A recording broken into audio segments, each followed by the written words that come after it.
ओम योगेन चित्तस्य पदेन वाचाम मलं शरीरस्य च वैद्यकेन योपाकरोतं प्रवरं मुनीनां पतंजलिं प्रांजलिरानतोस्मि।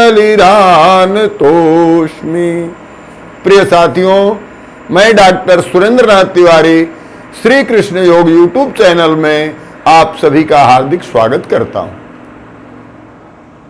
योगेन रुजम हन्ति, योग से रोग नष्ट होते हैं, ऐसा हमारे योग शास्त्र में कहा गया है। महर्षि पतंजलि अष्टांग योग के माध्यम से यम नियम आसन प्राणायाम प्रत्याहार धारणा ध्यान और समाधि की चर्चा करते हैं, जिसमें प्राणायाम की चर्चा के अंतर्गत आज हम एक विशेष प्राणायाम जिसको बाह्य प्राणायाम कहा करते हैं उसके बारे में आप लोगों को बताना चाहेंगे। बाह्य प्राणायाम करने से पेट से संबंधित समस्त बीमारियां समाप्त होती हैं। पेट की बीमारियों के कारण, पेट साफ न होने के कारण ही गैस्ट्रिक और बवासीर, भकंदर इत्यादि बीमारियां होती हैं। बवासीर को हम सामान्य बीमारी के रूप में न लें, क्योंकि बवासीर के कारण शरीर का रक्त बाहर निकल जाता है। खूनी बवासीर में हम कमजोरी महसूस करने लगते हैं। शरीर का सारा खून जो भी आप ग्रहण करते हैं वो पुष्टाहार, उस पुष्टाहार में ग्रहण किए हुए अन्न की पूरी ताकत रक्त के माध्यम से बाहर निकल जाती है। हम अपने को कमजोर महसूस करते हैं। और दूसरा बवासीर जिसको बादी बवासीर कहते हैं वो शरीर में अत्यंत पीड़ा प्रदायक है। तो इस बाह्य प्राणायाम को करने से पाइल्स, अंग्रेजी में बवासीर को पाइल्स कहते हैं, पाइल्स की बीमारी आपको कभी नहीं होगी। भगंदर जिसको फिस्टुला कहते हैं अंग्रेजी में, यह बीमारी भी आपको नहीं होगी। इससे बचने के लिए हम इस बाह्य प्राणायाम को करते हैं। बाह्य प्राणायाम करने से धातु से संबंध बीमारी नहीं होती, स्वप्न दोष नहीं होता और शरीर अंदर से पुष्ट होता है, मजबूत होता है। बाहर से भी हम मजबूत और स्वस्थ होते हैं। आइए इसको करने का तरीका हम आपको बतलाते हैं, कैसे इसको करते हैं।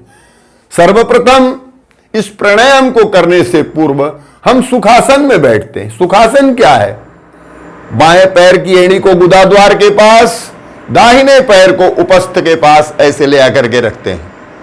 शरीर को बिल्कुल सीधा, कमर सीधी, गर्दन सीधी और बिल्कुल सीधा बैठते हुए हम सर्वप्रथम अंदर जो हमारी वायु है, जिसको श्वास कहते हैं, इस श्वास को प्रश्वास के साथ एक साथ झटके में हम बाहर कर देते हैं।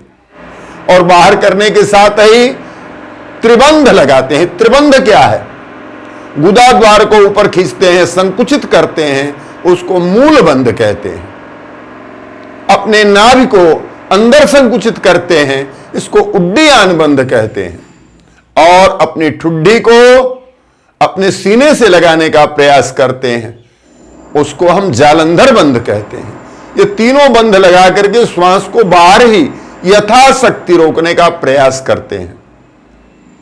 श्वास जितनी देर तक रोक सके उतना ही अच्छा है, सहज भाव से। और पुनः श्वास अंदर भर करके पुनः शीघ्र उसे बाहर करके वैसे ही इस क्रिया को हम लगातार करते हैं।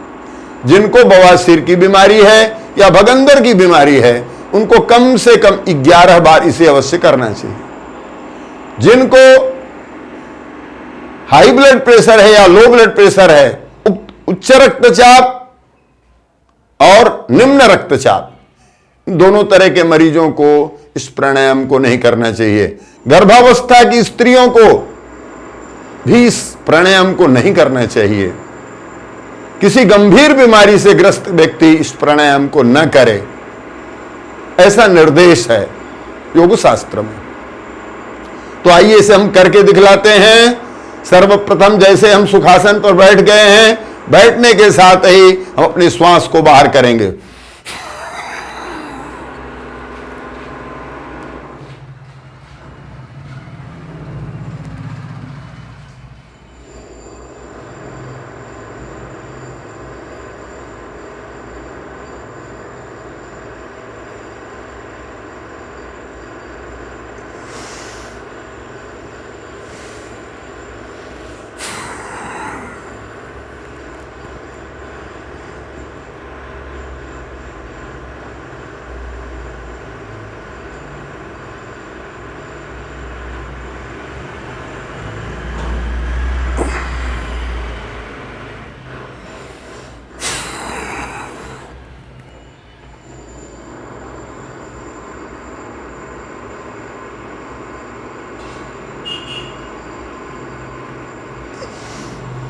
देखिए, सबसे पहले हमने क्या किया, श्वास को बिल्कुल बाहर कर दिया और बाहर करने के साथ ही हमने गुदाद्वार को संकुचित किया, ऊपर खींचा, जिसको हमने अभी अभी बताया उसे कहते हैं मूलबंध।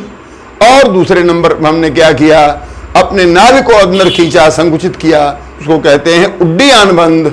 और उसके साथ ही पुनः जालंधर बंध के लिए हमने अपने ठुड्डी को सीने से लगाया, ये जालंधर बंध हुआ। तीनों बंध लगा करके यथाशक्ति हमने श्वास को रोक लिया बाहर, और इसी बाहर रोकने को हम बाह्य प्राणायाम कहते हैं। ओम शांति शांति शांति।